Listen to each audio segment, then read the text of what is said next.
क्या अर्जुन बिना श्री कृष्ण के महाभारत का युद्ध जीत सकते थे? अगर श्री कृष्ण ने अर्जुन के रथ की लगाम न संभाली होती तो क्या अर्जुन कर्ण, भीष्म और द्रोण जैसे योद्धाओं को पराजित कर पाते? इन सवालों का जवाब जानने से पहले हमें अर्जुन और श्री कृष्ण के बीच के रिश्ते को समझना होगा। अर्जुन सिर्फ एक वीर योद्धा नहीं था, वह धर्म के मार्ग पर चलने वाला एक साधक था जिसे बार बार भ्रम होता था, कभी मोह, कभी क्रोध तो कभी अहंकार। ऐसे समय में श्री कृष्ण ही थे जो उसे सही मार्ग दिखाते थे। अर्जुन की शक्ति केवल उसके गांडीव में नहीं थी, बल्कि उस मार्गदर्शन में थी जो उसे श्री कृष्ण से मिला। युद्ध केवल शस्त्रों से नहीं जीते जाते, नीति, संयम और सही दिशा भी आवश्यक होती है। अब आगे बढ़ते हैं उस पल की ओर जब युद्ध आरंभ होने वाला था और अर्जुन पहली बार विचलित हुआ। कुरुक्षेत्र का मैदान तैयार था, दोनों सेनाएं आमने सामने खड़ी थीं। शंख बज चुके थे, लेकिन अर्जुन का हाथ धनुष पर कांप गया। उसने श्री कृष्ण से कहा, मधुसूदन, मेरे अपने खून के रिश्ते सामने खड़े हैं पितामह भीष्म, गुरु द्रोण और मेरे ही भाई। मैं इन्हें मारकर कौन सा सुख पाऊंगा?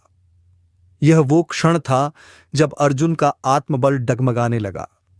अगर उस समय श्री कृष्ण नहीं होते तो क्या अर्जुन युद्ध कर पाता? श्री कृष्ण ने केवल एक सारथी बनकर रथ नहीं चलाया, बल्कि अर्जुन के हृदय का भार भी उठाया। अर्जुन मोह में डूब चुका था, उसका चित्त विचलित था। यही वह समय था जब श्री कृष्ण ने गीता का उपदेश दिया और अर्जुन को कर्म के मार्ग पर वापस लाया। बिना श्री कृष्ण के उस ज्ञान के अर्जुन शायद युद्ध छोड़कर वन चला जाता। श्री कृष्ण ने कुरुक्षेत्र में केवल युद्ध की रणनीति नहीं बताई, बल्कि अर्जुन की आत्मा को झकझोर कर रख दिया। जब अर्जुन ने हथियार डाल दिए और कहा, मैं युद्ध नहीं करूंगा, तब श्री कृष्ण ने मुस्कुराकर कहा, हे पार्थ, यह शरीर नाशवान है, आत्मा अमर है। तू युद्ध कर, क्योंकि यह तेरा धर्म है। श्रीमद्भगवद गीता केवल शास्त्र नहीं, जीवन का सार थी। अर्जुन का भ्रम, मोह, शंका ऑल एक एक करके समाप्त हो गए। उसमें एक नया अर्जुन जन्मा जो युद्ध के लिए नहीं, धर्म की स्थापना के लिए लड़ने को तैयार हुआ। सोचिए, अगर श्री कृष्ण वहां न होते तो क्या अर्जुन जीवन के इस गूढ़ सत्य को समझ पाता? क्या कोई और उसे इस स्तर तक आत्मबोध करा सकता था? युद्ध से पहले अर्जुन की यह मानसिक यात्रा ही उसका सबसे बड़ा युद्ध थी, जो उसने श्री कृष्ण के साथ मिलकर जीता। युद्ध शुरू हुआ। शंखनाद की गूंज और तीरों की बौछार के बीच एक व्यक्ति मौन था, लेकिन सबसे अधिक प्रभावशाली श्री कृष्ण। उन्होंने शस्त्र नहीं उठाया, पर हर चाल में उनका निर्देश छिपा था। भीष्म, द्रोण और कर्ण जैसे अपराजेय योद्धा सामने थे। अर्जुन तो एक रथी था, लेकिन श्री कृष्ण की बुद्धि उसे महारथी बना रही थी। एक उदाहरण देखिए, जब भीष्म अपराजेय लगे, श्री कृष्ण ने शिखंडी को आगे कर उसकी कमजोरी उजागर की। जब द्रोण ने विनाश मचाया, तो श्री कृष्ण ने अश्वत्थामा के नाम की रणनीति सुझाई। अर्जुन शूरवीर था, पर दिशा उसे श्री कृष्ण से मिली। वह केवल लक्ष्य भेदना जानता था, कौन सा लक्ष्य पहले भेदना है, ये श्री कृष्ण बताते थे। अगर अर्जुन अकेला होता तो शायद वीरगति पा जाता, पर जीत संभव नहीं थी। कर्ण, महाभारत का सबसे कुशल धनुर्धर, दानवीर और अपराजेय योद्धा। जब अर्जुन और कर्ण आमने सामने आए तो वह युद्ध महाभारत का सबसे भीषण और निर्णायक क्षण बना। कर्ण के पास दिव्य अस्त्र थे, उसका संकल्प अटूट था और उसका ध्येय अर्जुन को हराना। लेकिन उसके रथ की धुरी टूटी और वह नीचे उतरकर उसे सुधारने लगा। यह वही क्षण था जब अर्जुन के मन में फिर से द्वंद्व हुआ, क्या अब वार करना धर्म होगा? श्री कृष्ण ने उस पल मौन तोड़ते हुए कहा, कर्ण ने भी अभिमन्यु को निहत्था मारने में संकोच नहीं किया था। यह युद्ध धर्म की रक्षा के लिए है, व्यक्ति की भावनाओं के लिए नहीं। यह बात अर्जुन अकेले सोच पाता? शायद नहीं। यह निर्णय, यह साहस, यह ठोस नीति श्री कृष्ण के बिना संभव नहीं थी। कर्ण को हराने के लिए अर्जुन को न सिर्फ युद्ध कौशल, बल्कि रणनीति और मानसिक दृढ़ता भी चाहिए थी, जो उसे श्री कृष्ण ने दी। जब जयद्रथ के कारण अभिमन्यु की क्रूरतापूर्वक हत्या हुई, तो अर्जुन का हृदय जल उठा। उसने प्रतिज्ञा ली, अगर सूर्यास्त से पहले मैं जयद्रथ को न मारूं तो अग्नि में प्रवेश कर जाऊंगा। यह प्रतिज्ञा वीरता थी या मूर्खता? अगर श्री कृष्ण न होते तो शायद यह प्रतिज्ञा अर्जुन के अंत का कारण बनती। श्री कृष्ण ने न सिर्फ सूर्य की स्थिति को बदलने का भ्रम रचा, बल्कि अर्जुन को समय पर जयद्रथ तक पहुंचाने के लिए मार्ग की हर बाधा दूर की। भीम, युधिष्ठिर और सात्यकी तक उस समय सहम गए थे, लेकिन श्री कृष्ण का आत्मविश्वास अडिग था। उन्होंने अर्जुन से कहा, संकल्प लो, लेकिन उसे निभाने की शक्ति मुझ पर छोड़ दो। इस घटना में साफ है कि अर्जुन चाहे जितना भी महान योद्धा हो, उसकी जीत श्री कृष्ण के बिना अधूरी थी। एक ऐसा दृश्य जो महाभारत का सबसे भावुक और रहस्यमयी क्षण बन गया। भीष्म पितामह सामने खड़े थे। उनके बाणों की बौछार में अर्जुन बिल्कुल पस्त हो चुका था। शरीर छलनी था, आत्मा हिल चुकी थी। अर्जुन का गांडीव थरथराने लगा और उसकी आंखों में हार की छाया दिखने लगी। यह देखकर श्री कृष्ण क्रोध से भर उठे।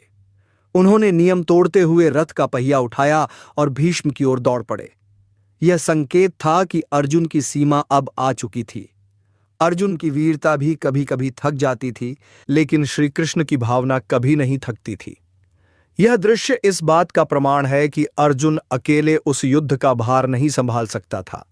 अगर श्री कृष्ण नहीं होते तो अर्जुन वहीं हार जाता, भीष्म से, भय से और अपनी ही हताशा से।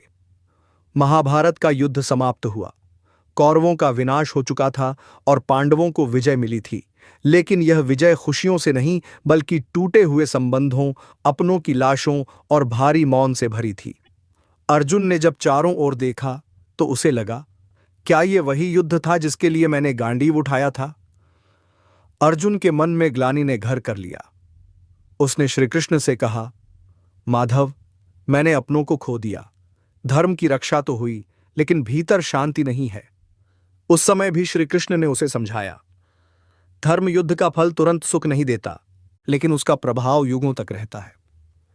यहां भी अर्जुन अकेला होता तो शायद वह इस मानसिक द्वंद्व से टूट जाता।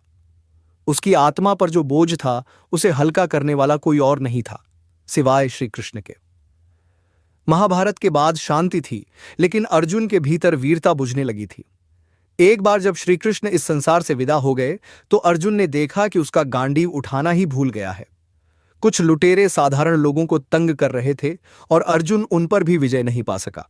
उसका बाण चल नहीं रहा था, हाथ कांप रहे थे और आत्मबल जैसे खो गया था। यह दृश्य हमें बताता है कि अर्जुन की शक्ति सिर्फ शस्त्रों में नहीं थी, बल्कि श्री कृष्ण के साथ में थी। उनके बिना अर्जुन एक सामान्य योद्धा जैसा हो गया था। यह वही अर्जुन था जो महाबली कर्ण, भीष्म और द्रोण को पराजित कर चुका था। इस घटना ने प्रमाणित कर दिया कि अर्जुन की असली ताकत केवल उसकी धनुर्विद्या नहीं, बल्कि श्रीकृष्ण का सान्निध्य था। अर्जुन की जीत केवल उसकी वीरता और धनुर्विद्या का परिणाम नहीं थी, बल्कि श्रीकृष्ण की बुद्धिमत्ता, मार्गदर्शन और समर्थन का भी फल था। महाभारत के युद्ध में अर्जुन जैसे बहादुर योद्धा को जब भी कठिनाई आई, श्रीकृष्ण ने उसे सही समय पर सही निर्णय लेने में मदद की। चाहे वह युद्ध की रणनीति हो, मानसिक साहस हो या नैतिक मार्गदर्शन, श्रीकृष्ण का योगदान अविस्मरणीय था। अगर अर्जुन अकेले होता तो वह न केवल कई कठिन निर्णय लेने में असमर्थ रहता, बल्कि कई निर्णायक क्षणों में वह हारा भी हो सकता था। अर्जुन की जीत उस समन्वय और मित्रता का परिणाम थी जो उसने श्रीकृष्ण के साथ बनाया था।